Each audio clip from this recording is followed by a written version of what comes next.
I'm Dr. Manju Bala Yadav, Associate Professor in Chemistry, Government College, Kota. Today we will study about primary solutions and secondary solutions. In chemistry, the whole group of reagent has been divided into two primary and secondary. So we will see what are primary solutions. Primary solution is a reagent that is extremely pure, stable, has no waters of hydration, has high molecular weight. Some of the properties are high purity, stability, low hygroscopicity and efflorescence and high solubility. Examples of primary solutions are oxalic acid, potassium hydrogen thalate, sodium carbonate and potassium dichromate. So students, हम बोल रहे हैं कि primary solution जो है वो एक group of reagents है जिनकी प्योरिटी बहुत हाई है, जो स्टेबल है, जो आज हमने उनकी कंसंट्रेशन बना दी, हम 10 दिन बाद अगर टेस्ट करेंगे तो उनकी कंसंट्रेशन वो ही रहेगी, जिनमें वाटर ऑफ हाइड्रेशन नहीं है और जिनकी हाइग्रोस्कोपिसिटी और एफ्लोरेसेंस जो है वो कम है. हाइग्रोस्कोपिसिटी क्या होती है? That is absorption of water. अगर हम मॉइस्ट एयर में कोई चीज़ रख देते हैं तो वो एब्जॉर्ब कर लेता है वाटर को, वो हाइग्रोस्कोपिसिटी है. और एफ्लोरेसेंस किसे कहते हैं? That is the loss of water. Water of hydration साथ में होता है, तो अगर वो लॉस ऑफ वाटर उसमें से हो रहा है सॉल्ट में से, तो वो एफ्लोरेसेंस कहलाता है. तो इनमें ये दोनों चीज़ जो है नहीं पाई जाती. साथ में जो है इसकी सॉल्युबिलिटी, बहुत जल्दी ये सॉल्युबल हो जाती है. तो अगर हमको कोई प्राइमरी स्टैंडर्ड सोल्यूशन बनाना है तो हम उसको पहले भी बना के रख सकते हैं. हमको काम जो है थोड़े दिन बाद करना है, पर हम सोल्यूशन को बना के रख सकते हैं. वो रिएक्टिव भी नहीं है और स्टेबल है. इसके ऑपोजिट जो सेकेंडरी सॉल्यूशंस हैं वो क्या होते हैं? जो कि जिनकी प्योरिटी बहुत कम है, जो बहुत लेस स्टेबल है, जिनमें हाइग्रोस्कोपिसिटी बहुत ज़्यादा है, एफ्लोरेसेंस ज़्यादा है और साथ में वो बहुत लेस स्टेबल है और ज़्यादा रिएक्टिव है. जैसे एग्जाम्पल के तौर पर अगर हम NaOH को देखें तो NaOH को आप अगर हम डब्बे में, जिस डब्बे में है एकदम जो ड्राई हमने लिया है, उसमें पेलेट्स देखोगे तो बिल्कुल ड्राई पेलेट्स आपको मिलेंगी. पर जैसे ही आप उसको बाहर रखोगे पेपर पे या कहीं भी, तो वो लूज वाटर आपको दिखेगा कि वो डैम्पनेस उसमें आ गई है. क्यों आ गई है? क्योंकि उसने एटमॉस्फेयर का जो ह्यूमिडिटी है वो एब्जॉर्ब कर लिया है ना. तो इसलिए हम इनकी जो कंसंट्रेशन है उसको करेक्ट नहीं मान सकते. अगर आपने NaOH आज बनाया है और आप उसको 3-4 दिन बाद, 10 दिन बाद यूज़ करेंगे तो उसकी कंसंट्रेशन वो आपको नहीं मिलेगी, क्योंकि एक तो उसकी प्योरिटी कम है और उसकी स्टेबिलिटी बहुत ही कम है और साथ में वो रिएक्टिव जो है बहुत ज़्यादा है. इसके एग्जाम्पल देखें तो NaOH है, KMnO4 है, हाइपो है. Hypo is sodium thiosulphate, Na2H2O3, HCl है और H2SO4 है. तो इसलिए सेकेंडरी सॉल्यूशंस जो हैं वो लेस प्योर है और लेस स्टेबल है as compared to the primary solution.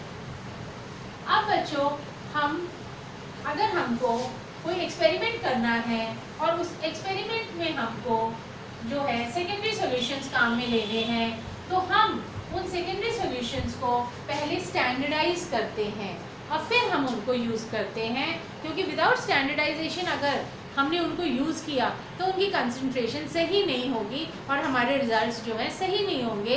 तो ये एक बहुत मोस्ट इम्पॉर्टेंट स्टेप है. ये क्या है इम्पॉर्टेंट स्टेप? स्टैंडर्डाइजेशन और सेकेंडरी सॉल्यूशंस.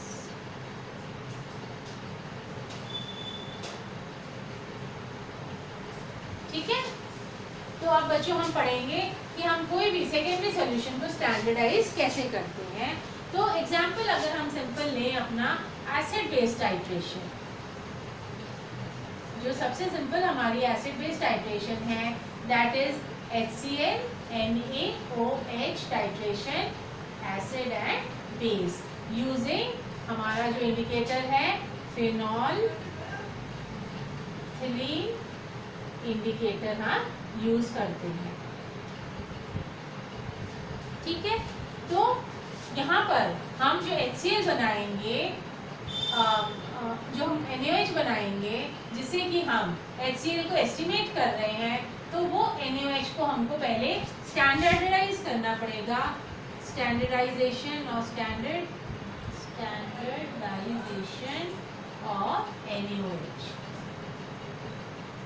यूजिंग, अब हम किससे इसको करेंगे, ऑक्सैलिक एसिड।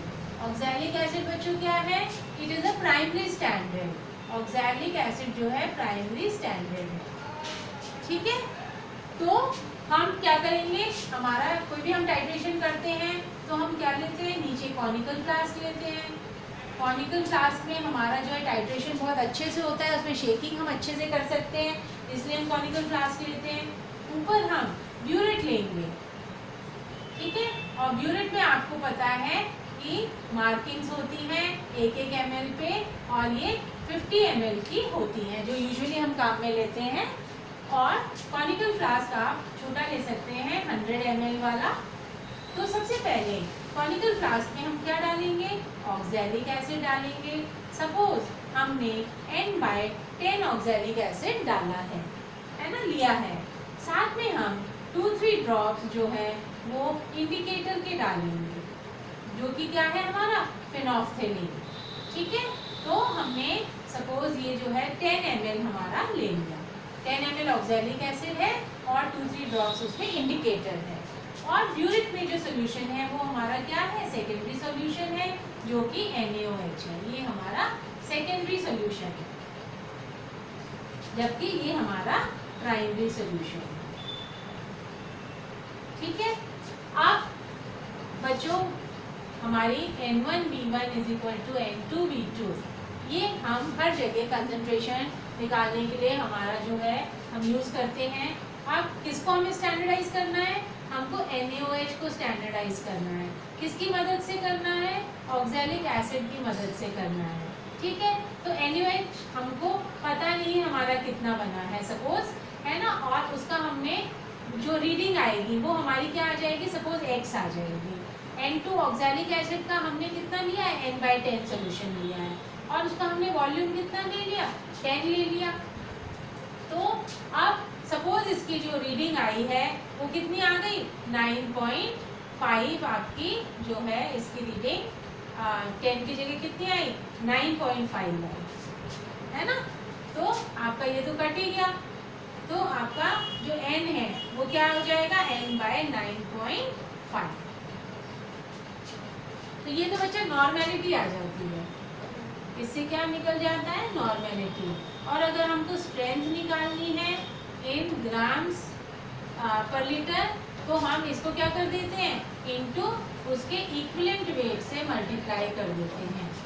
अगर हमको M निकालना होता है, M से कंसंट्रेशन निकालनी है मोल्स पर लीटर में, तो हम उसका नंबर ऑफ मोल्स से मॉलिक्यूलर वेट से मल्टीप्लाई कर देते हैं, जो M/, जो भी कंसंट्रेशन आएगी M/ सपोज 9.5, जबकि N में हम उसको इक्विवेलेंट वेट से मल्टीप्लाई करेंगे।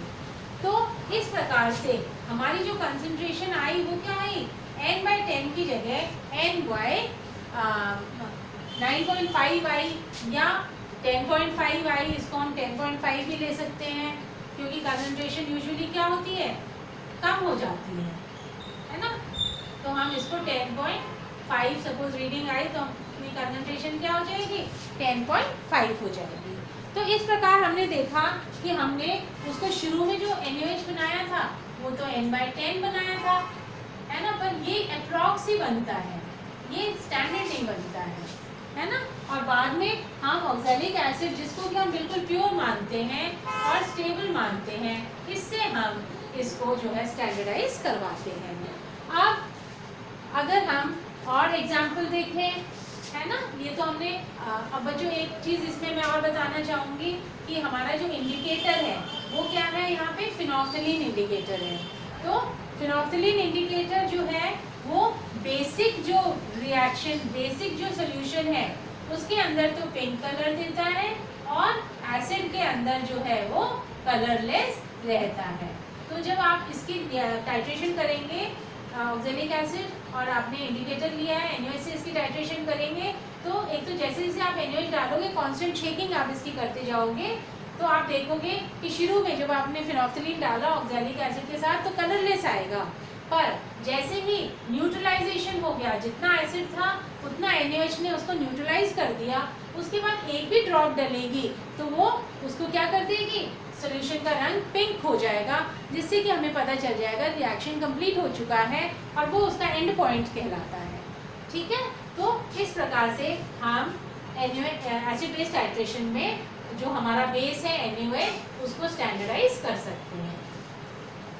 अब और भी हम जितने भी सेकेंडरी सॉल्यूशंस काम में लेते हैं, जैसे अपना हाइपो भी हम बहुत ज़्यादा जगह टाइट्रेशंस में काम में लेते हैं, तो हम हाइपो को भी जो है वो उससे करते हैं, स्टैंडर्डाइज हमें पहले करना पड़ेगा इसी मेथड से। तो this was about the primary and secondary solutions. तो ये चीज़ बहुत ध्यान अपने को देनी है, ये बहुत इम्पॉर्टेंट कंसेप्ट है। बच्चे जो है इसको मतलब थोड़ा सा कैजुअली लेते हैं कि कौन स्टैंडर्डाइज करे, टाइम लगेगा, सॉल्यूशन बनाने पड़ेंगे, पर अगर आपको सही रिजल्ट्स चाहिए तो आपको स्टैंडर्डाइजेशन करना है। और जितने भी रिसर्च बढ़िया जो इंस्टीट्यूशंस हैं जहाँ रिसर्च पे बहुत अच्छा काम हो रहा है, बहुत ही माइन्यूटली रिएक्शंस को इसको सॉल्यूशंस को बनाया जाता है और काम किया जाता है। तो इसको हमको शुरू से ही हैबिट डालनी है। अभी MSc में BSc में जब प्रैक्टिकल शुरू होंगे तो अपने को ये नॉलेज अगर होगी तो हम अपने सॉल्यूशंस और अच्छे से बना पाएंगे। Thank you.